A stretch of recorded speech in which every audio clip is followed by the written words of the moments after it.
C'est déjà fini. Voici le 3e et dernier épisode de notre série sur les dirigeants d'Efimat. Aujourd'hui, on part à la rencontre de Patrick Duport, toujours en compagnie de Benjamin, alternant en communication. Je suis dans l'entreprise depuis 82. C'est un pari où rien n'était joué puisque on était décrit avec Jean-François, l'un comme le feu, l'autre comme l'eau. Je vous laisse définir qui était le feu et qui était l'eau. On agrandit encore, on a agrandi de 3 sites, mais 3 sites espace vert. On ne peut pas s'endormir sur nos lauriers. Il faut en permanence, dès qu'il y a des nouveaux modèles, qu'on forme les gens. Et puis les exigences de formation sont assez soutenues chez John Deere. La retraite, c'est quelque chose à laquelle je pense tous les jours. Bonjour à tous, aujourd'hui on se retrouve pour le 3e épisode avec nos directeurs. Aujourd'hui on est avec Patrick Duport, donc on est sur la base de Mauriac. Est-ce que Patrick, vous pouvez vous présenter ? Je vais essayer. Bon, donc je m'appelle Patrick Duport, j'ai 61 ans. Je suis dans l'entreprise depuis 82. Je suis rentré en association avec mon père, qui était installé dans l'entreprise depuis 1973. Alors mon père a repris en 1973 la suite de son employeur. Il était rentré apprenti, puis mécanicien, puis vendeur, puis il a repris la suite. Moi je suis rentré en 82, mon papa a arrêté en 98, puis on s'est installé ici dans ce bâtiment, qu'il y a derrière moi, en 78, donc juste avant que je rentre, 4 ans avant que je rentre. Le bâtiment a beaucoup évolué depuis puisqu'on a doublé la surface en créant le premier magasin libre-service de la région en 1992. Après l'évolution de l'entreprise, elle a été en 2005. On a repris une partie du secteur de la Corrèze en ouvrant une base à Meymac avec la création d'un nouveau point et l'embauche à l'époque de 3 personnes. Et on est passé à ce moment-là à 20 personnes en salariés sur l'entreprise Duport. La future évolution, ça a été après la fusion avec les établissements Méniel en 2009. Un peu comme du côté Méniel, c'est familial chez vous, c'était votre père C'est l'entreprise de mes parents, mon père plus et mon épouse ma maman qui s'occupait de la comptabilité et de la gestion du personnel. Si on fait un petit résumé, l'entreprise Duport a été reprise par le père de Patrick en 1973. 5 ans après, le siège déménage pour créer l'agence de Mauriac telle qu'on la connaît aujourd'hui. En 1982, Patrick rejoint l'entreprise. Déjà en quête d'innovation, le magasin devient le premier libre-service de la région en 1992. Les années 2000 commencent sous le signe de l'évolution. C'est la reprise du nord de la Corrèze avec le magasin de Meymac. On est en 2005 et l'entreprise Duport compte 20 collaborateurs. En 2009, c'est la création de Defimat. Mais alors, comment est intervenue cette fusion ? Je pense que dans notre parcours, l'aspect visionnaire, ça a été aussi notre association. C'était pas dans l'air du temps d'associer des entreprises, de regrouper des entreprises d'ADN différents. Alors ADN, non, on a quand même beaucoup d'ADN commun, mais on ne faisait déjà pas la même marque, puisque Jean-François était déjà John Deere. Moi, j'étais Massey Ferguson. On le voit aujourd'hui, c'était ce qu'il fallait faire pour être encore là et être représentatif dans notre milieu, justement pour être structuré, pour pouvoir s'adapter aux nouvelles technologies, s'adapter aux nouvelles façons de travailler, s'adapter à la démographie agricole qui est en train de changer, etc. Donc, on a été un petit peu en avance sur une partie de nos collègues dans ce domaine-là. C'était un pari gagnant, finalement. C'était un pari gagnant, surtout que c'était un pari où rien n'était joué, puisque on était décrit avec Jean-François, l'un comme le feu, l'autre comme l'eau. Je vous laisse définir qui était le feu et qui était l'eau. Mais on avait surtout des aptitudes complémentaires. Jean-François était très organisation commerciale, très commerce, et moi j'avais historiquement, comme je le disais, une des premières magasins libre-service, c'était sur le département, c'était chez nous. J'avais une culture magasin qui a fait qu'on a pu très vite se développer et travailler ensemble, sans travailler l'un sur l'autre ou travailler en entrant dans l'espace de l'autre. En respectant l'espace de l'autre, exactement. Nous sommes obligés de constater que la fusion a été un pari gagnant. Mais nous, on voudrait savoir comment est née cette collaboration. Le dénominateur, c'est Promodis. Promodis a été créé en 1984. C'était l'association de concessionnaires Fiat qui avait décidé de faire une centrale d'achat. C'était mon père à l'époque qui était à la tête de l'entreprise. Il a été sollicité pour rentrer dans le groupement Promodis comme le premier non Fiat de ce groupement. Très rapidement, il cherchait à développer et à couvrir le département du Cantal. Et du coup, on a proposé les établissements Méniel. Jean-François et Marie-Pierre sont rentrés dans le groupement Promodis à cette date-là. Et on a du coup appris à travailler ensemble sur des achats groupés, sur de la communication, surtout sur de la communication. Et on s'est très vite retrouvé avec Jean-François sur des méthodes, sur des façons de communiquer. Donc on a pu travailler ensemble très rapidement. Et ce qui a fait qu'on a créé des liens, on a appris à se connaître. Jean-François m'a appelé un jour en me disant « J'ai une possibilité de m'agrandir en John Deere sur ton secteur. Est-ce qu'on peut en discuter ensemble ?»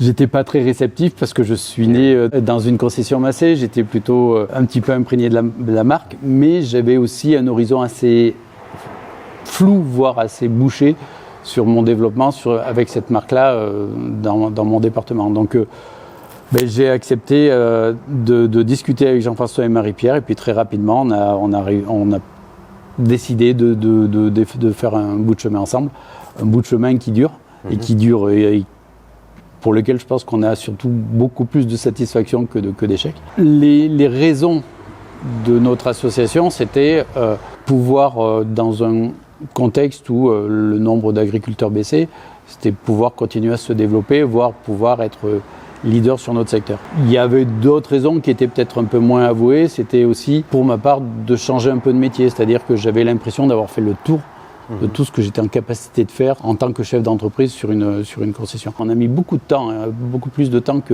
qu'il n'est donné aujourd'hui pour s'associer. On a mis presque 2 ans à discuter de ce qu'on allait faire et de comment on allait travailler. Donc moi j'ai pris en charge que John Deere appelle support produit, c'est-à-dire la pièce détachée et le SAV. Et en parallèle de ça, la relation avec les fournisseurs et donc les achats du matériel hors John Deere. Donc moi j'avais une base, j'ai oublié de le dire, mais j'avais ouvert une base en 2005 à Meymac et Jean-François une base en 2005 à Saint-Flour. On avait pas mal de similitudes dans notre développement. On a repris toute la Corrèze. On avait le Cantal et on a repris toute la Corrèze en ayant une base à Meymac et une base à Userche, donc nord et sud de la Corrèze. D'accord. Et après, du coup, Micart, qui est rentré... Alors, Micart, c'est une fusion-acquisition, c'est-à-dire une partie rachat et une partie fusion. Ça s'est passé en 2021. C'était aussi une volonté de Philippe Micart de céder son entreprise, de John Deere de nous aider à nous développer. On faisait les mêmes marques. Ils étaient rentrés Promodis peu de temps avant, donc il y avait beaucoup de points communs. Après une fusion, c'est toujours des difficultés parce qu'il y a, comme je le disais, il y a des ADN différentes, il y a des façons de travailler différentes, mais quand la volonté y est, on y arrive. Et maintenant, il y a donc 11 bases, bientôt quelques-unes de plus, et le secteur de la Haute-Vienne et de l'Allier que vous couvrez aussi. Alors, Micart avait dans son secteur que nous n'avions pas la Haute-Vienne, la Creuse et une petite partie du Puy-de-Dôme et une partie de l'Allier avec une base à Montluçon. Que tu évoques le fait qu'on agrandisse encore, on a agrandi 3 sites, mais 3 sites espace vert. Et là, c'est officiel puisque c'est officiel depuis une semaine. On est le 15 juillet. Jean-François nous en a fait part. Donc on a racheté les établissements Dousseau Équipe Jardin, qui étaient à l'époque la même entreprise que les établissements Dousseau qu'on a repris en 2010, mais qui s'étaient scindés en 2, espace vert et agricole. Donc on a repris cette entreprise qui a 27 personnes et qui ne fait que de l'espace vert. Dans le trio de direction, Jean-François s'occupe plutôt de la partie commerciale, Marie-Pierre celle de la gestion financière. Et alors quel est le rôle de Patrick ? La partie SAV et magasin, donc j'ai eu la chance d'avoir un directeur technique et d'avoir un responsable des achats pièces qui sont mes 2 bras droits. Donc je vais dire que je supervise, mais je n'ai plus d'action précise dans ce domaine-là. Je m'occupe beaucoup plus aujourd'hui de tout ce qui est relations fournisseurs, de l'approvisionnement du matériel, autre que John Deere, tout le reste. Et supervise aussi la partie que vous voyez derrière moi, c'est-à-dire la partie élevage, notamment le tubulaire qui est avec un commercial spécifique et une équipe qui s'occupe de ce domaine-là. Et l'une des forces de Defimat aujourd'hui, c'est d'avoir quand même un stock assez important disponible dans des délais plutôt brefs. Alors, je peux rendre à Julien sur la partie pièces tout ce qu'il est capable de nous apporter. C'est-à-dire c'est lui qui gère aujourd'hui le stock pièces pour tous les magasins. Et Julien a un talent dans ce domaine-là qui fait que on a un stock qui est optimisé, parce qu'avoir beaucoup de stock, ça ne veut pas dire grand-chose, c'est avoir le stock qui correspond aux besoins. Et moi, j'ai celui peut-être avec moins de talent ou peut-être mais un peu plus d'expérience pour le matériel, sachant que c'est un domaine qui est assez difficile puisque l'évolution des produits va très très vite. Je vais donner un exemple très précis. Quand on s'est associé avec Jean-François, je commandais des faucheuses 5 et 6 assiettes, 2 mètres ou 2 mètres 40 de coupe. Aujourd'hui, ces machines-là, j'en commande plus. Les plus petites que je peux commander, c'est des 3 mètres 40 et je commande des 9 mètres en stock. Donc on a complètement changé de domaine. Et l'expérience dans ce domaine-là, c'est surtout de pouvoir s'adapter à la demande qui arrive. Eh oui. Donc là, je le fais conjointement avec Jean-François. On échange sur l'évolution, sur les rapports des vendeurs qui nous disent que y a de la demande pour de la faune 7 mètres, etc. Donc c'est une adaptation permanente. Oui, il faut toujours être visionnaire, comme on l'a dit. Essayer. L'adaptation, être visionnaire et de l'évolution. Maintenant que l'on connaît l'importance du SAV pour Defimat, quels sont les points forts de l'entreprise pour ses services ? Je vais parler de plusieurs choses. Déjà, il y a la façon de travailler de John Deere, puisque John Deere aujourd'hui, quand on vend un nouveau produit, quand on vend un tracteur, quand on vend une presse à balle ronde, quand on vend une moissonneuse, une ensileuse, en fait toutes les machines qui peuvent être proposées par John Deere, il y a une appellation qui s'appelle NMQ, New Model Qualification, alors qualification de nouveau modèle, qui nous impose de stocker de la pièce qui correspond à l'entretien de cette machine-là, de former les équipes qui correspondent à ces machines-là, et d'acheter l'outillage pour pouvoir intervenir sur ces machines-là. Donc il y a déjà ça qui fait qu'on ne peut pas s'endormir sur nos lauriers. Il faut en permanence, dès qu'il y a des nouveaux modèles, qu'on forme les gens. Et puis les exigences de formation sont assez soutenues chez John Deere. Donc je ne veux pas dire qu'on le subit, mais on n'a pas d'autre choix que celui d'être performant sur les nouveaux modèles. Il y a ça. Après, il y a tout ce que nous on a pu développer. Donc le contrat DefiConnect, je sais pas, ce qui nous permet d'intervenir et de diagnostiquer à distance les machines. Ça fait partie des fiertés qui sont plutôt une préférence ou une exclusivité de John Deere, puisque c'est des moyens que John Deere a mis sur les tracteurs qui nous permettent de nous connecter à distance et de pouvoir intervenir. Il y a ça, il y a des forfaits d'entretien où on est capable de dire instantanément ça va te coûter tant quand le client nous demande un entretien de tracteur, et on est en train de travailler beaucoup sur des interventions récurrentes, changer des rotules de direction, refaire des pivots de roues, etc., de pouvoir annoncer un prix à la prise en charge du matériel. Et je pense que ça, c'est un moyen qui rassure nos clients et qui nous permet d'être, sinon innovant, un petit peu en avance sur nos collègues. On arrive à la fin de cette vidéo, mais avant, rendez-vous dans le bureau de Patrick pour connaître la suite de son aventure chez Defimat. C'est un sujet qu'on a abordé avec Marie-Pierre et Jean-François, le sujet de la retraite. Je pense que c'est quelque chose auquel il faut penser. Comment vous amenez ce départ, cette nouvelle vie ? Alors, je vais dire que la retraite, c'est quelque chose à laquelle je pense tous les jours, mais plus pour le moment comme une appréhension, puisque comme je vous ai dit, je suis né dans l'entreprise, j'ai vécu tout le temps dans ce milieu-là, avec le contact humain avec les équipes, avec le contact humain avec les clients, avec le contact humain avec les fournisseurs. Donc j'ai quelque part une appréhension que ça me manque.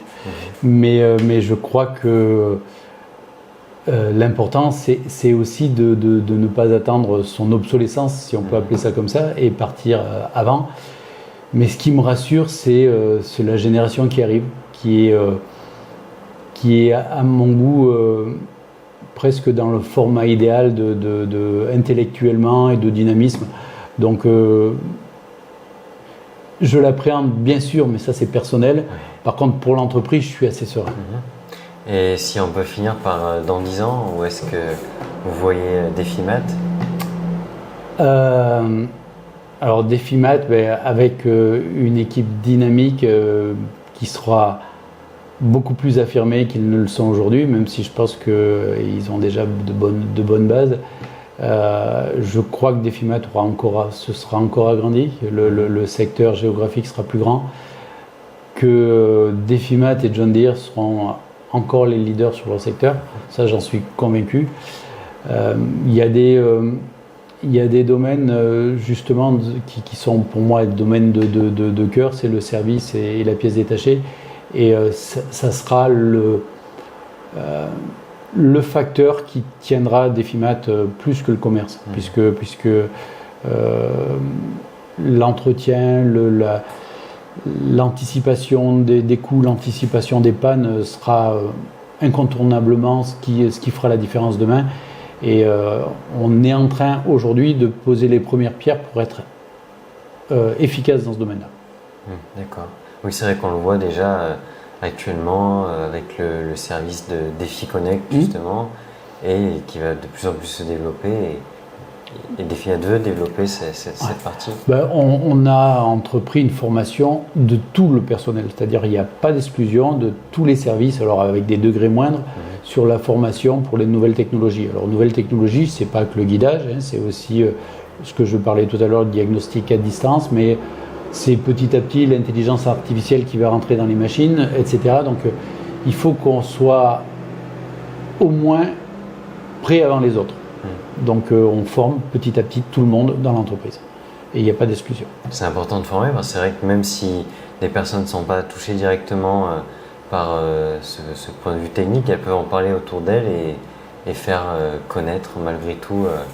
Oui, puis je crois que les décisions de formation par le service RH, les décisions de financement, il faut que tout le monde ait la maîtrise de ce qui va se passer. Et donc on ne peut pas dire je vais recruter ou je vais former ou je vais mettre de l'argent ou de l'investissement si on ne sait pas vers où on veut aller. Et là, le but, c'est que tout le monde sache que demain, ça sera par les nouvelles technologies, ça sera par que Defimat existera. Donc il faut que tout le monde soit OK pour investir dans ce domaine-là. Très bien. Bon, je crois qu'on a fait le tour on s'est tout dit. de cette vidéo. Merci beaucoup d'avoir pris un peu de temps pour répondre à nos questions.